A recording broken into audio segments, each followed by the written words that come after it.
Hello everyone, ABagOVicodin here. With the hiatus in full swing and Season 6 looming over the horizon, it's time to talk about some new ideas that could thrive with the change of scenery. From how the Cutie Mark Crusaders could mature to the Crystal Empire's role, let's count down 5 things that could change within Season 6. Number 5.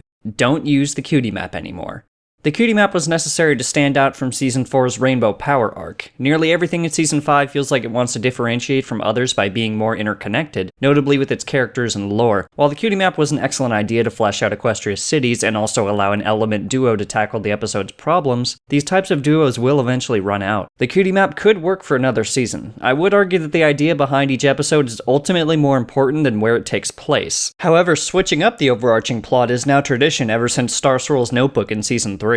If the show decides to bunker down in the same arc, the novelty of the map will wear off. The show would probably be fine if there wasn't a reason for characters to travel to different and unexplored cities like Seasons 1 and 2, but fine isn't an improvement. I'm positive that the writers have a plan for next year, but I feel we must keep the future in mind as the hiatus begins to consume us. There is always room for improvement upon the past, and repeating an arc might be a step in the wrong direction. Number 4. More episodes focusing on secondary characters. Make New Friends but Keep Discord, Slice of Life, and Brotherhood Social. What do these 3 episodes have in common? They all had secondary or background characters grabbing the spotlight, each with different intensities. Friendship is Magic has been slowly experimenting with giving secondary characters their time to shine. Season 5 took this theme and decided to run with it. Those 3 episodes proved that you could have a more entertaining and refreshing experience with different characters that aren't focused on honesty, kindness, laughter, loyalty, magic, and generosity going wrong. This was attempted in the beginning of the show, such as Lauren Faust's idea for Big Macintosh where the episode is entirely told in his silence. While I don't think that idea would work nowadays since Big Mac obviously speaks up when he feels that he needs to, there are a myriad of characters that are waiting or even ripe for material. I can understand the current writers not wanting to tamper with the background characters other than Slice of Life, but considering that it's canon, they might as well double down on what they've created. Within the past few seasons, everyone working on Friendship is Magic has done their part to expand the universe. They care about their characters as much as we do, and it shows with how gigantic this fandom has become. The characters are what keeps us here. While it would be harder to keep the attention of the younger audience with characters that are different from the main 6, I'd say we're at a point where MLP can afford to take these types of risks. It would certainly make the overall season seem stronger if, instead of the main 6 being shoehorned into a lesson that doesn't fit them, we had a new character experiencing or struggling with a moral that they needed to learn. I'm sure Hasbro wouldn't mind if they saw a boost in Minuet toys because of Amending Fences or Slice of Life. Season 6 is waiting for this lightning to strike twice.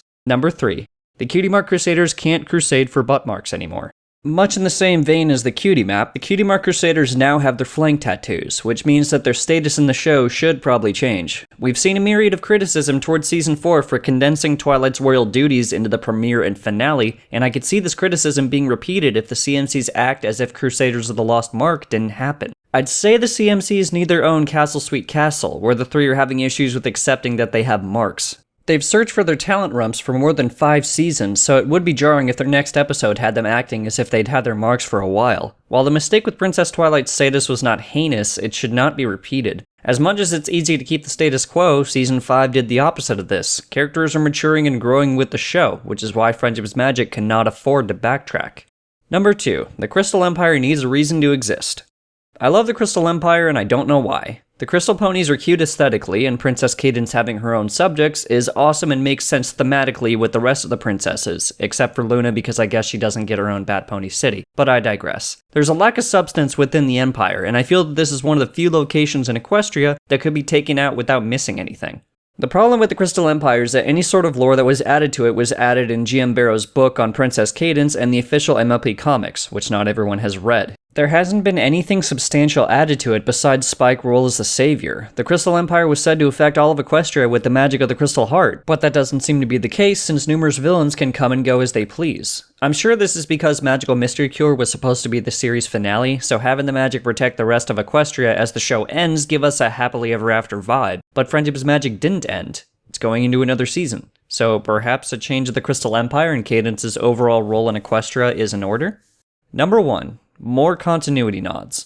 I'm not the one to say that something absolutely has to happen, but I'm putting all of my eggs into this basket. Season 5 polished all the good things about Friendship is Magic while still keeping its charm. The introduction of the Cutie map helped weave a cohesive, overarching narrative, or at least as much as they could, which the show has needed for a while now. It also had a myriad of continuity nods, some that became entire episodes due to the amount of material there was to work with. We need more of this. Of course, I'm not talking about a season of pandering where every background character comes back for their own 22 minutes of fame. Slice of life was enough for me. But with the new season coming, the show should capitalize on its desire to remain more interconnected and cohesive by having more continuity with the past and present. With enough planning and forethought, it would be second nature for every writer. With some episodes, it might be impossible to reference previous stories since they could be moved around in post-production, which creates a continuity error. But references to previous events is what keeps the world within Friendship is Magic feel more alive. If the Cutie Mark Crusaders are going to a city that Diamond Tiara's father runs a business in or visits, Diamond could tag along. If all the secondary, background, and main characters interact with each other as if the spotlight wasn't always on the main six, then everyone else would feel more fleshed out and important even though our time is obviously spent on the elements. It's these type of shortcuts that can make the show feel more dense than it already is, and implementing continuity nods is close to painless with the right planning. Season 5 tried it with fantastic results, and the trend should continue.